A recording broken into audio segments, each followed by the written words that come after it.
ಉಪಚುನಾವಣೆಯ ಸೋಲು ಮೋದಿ ಸರ್ಕಾರಕ್ಕೆ ಬಿಸಿ ಮುಟ್ಟಿಸಿದೆ. ಹಾಗಾಗಿ ರೈತ ವಿರೋಧಿ ಕೃಷಿ ಮಸೂದೆಗಳನ್ನು ವಾಪಸ್ ಪಡೆಯಲು ಸಾಧ್ಯವಾಗಿದೆ ಎಂದು ಮಾಜಿ ಸಚಿವ ರಮಾನಾಥ್ ರೈ ಹೇಳಿದರು. ಅವರು ಕೃಷಿ ಮಸೂದೆ ವಿರೋಧಿಸಿ ಹೋರಾಟ ನಡೆಸಿದ ರೈತರ ಹೋರಾಟಕ್ಕೆ ಗೆಲುವು ಸಿಕ್ಕಿರುವುದಕ್ಕೆ ನಗರದ ಕಾಂಗ್ರೆಸ್ ಕಚೇರಿಯ ಮುಂದೆ ಕಾಂಗ್ರೆಸ್ ಮುಖಂಡರು ಸಿಹಿ ಹಂಚಿ ಸಂಭ್ರಮಾಚರಣೆ ನಡೆಸಿ ಬಳಿಕ ಮಾಧ್ಯಮದೊಂದಿಗೆ ಮಾತನಾಡಿದರು. ರೈತರ ನಿರಂತರ ಹೋರಾಟಕ್ಕೆ ಜಯ ಸಿಕ್ಕಿದೆ. ಸೋಲಿನಿಂದ ಮೋದಿ ಸರ್ಕಾರ ಎಚ್ಚೆತ್ತುಕೊಂಡಿದೆ. ಇಂಧನ ಬೆಲೆ ಇಳಿಕೆಗೆ ಉಪಚುನಾವಣೆ ಸೋಲು ಕಾರಣವಾಗಿದೆ.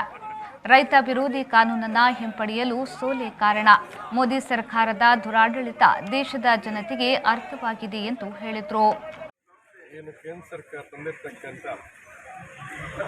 ಕೃಷಿ ಕಾಯ್ದೆ, ರೈತ ವಿರೋಧಿ ಕೃಷಿ ಕಾಯ್ದೆ ಅಂತ ಹೇಳಿ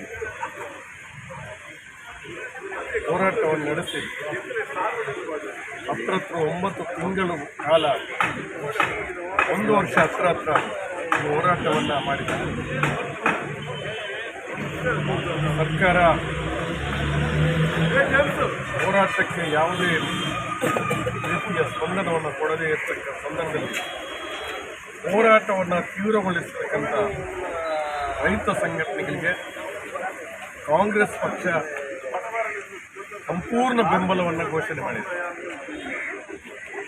ಪ್ರಿಯಾಂಕಾ ಗಾಂಧಿಯವರು ಇರ್ಬೋದು, ರಾಹುಲ್ ಗಾಂಧಿಯವರು ಇರ್ಬೋದು, ಕಾಂಗ್ರೆಸ್ನ ಎಲ್ಲ ಮುಖಂಡರು ಈ ರೈತ ಹೋರಾಟವನ್ನು ಬೆಂಬಲಿಸಿದ್ದಾರೆ.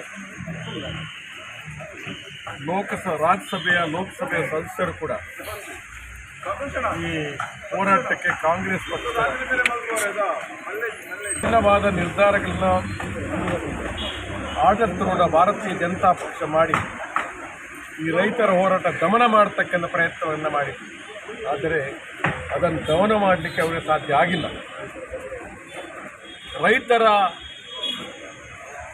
ಬಲಿಯಾಗಿರ್ತಕ್ಕಂಥದ್ದು ಕೂಡ ನಾವು ನೋಡ್ತೀವಿ.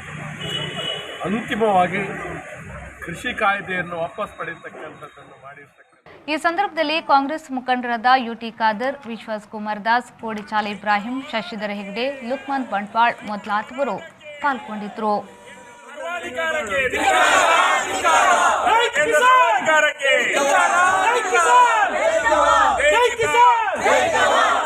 ಹಿಂಪಡೆದು ಸಂತೋಷವನ್ನು ಬಿಟ್ಟಿರ್ತಕ್ಕಂಥ ರೈತ ಹೋರಾಟಕ್ಕೆ,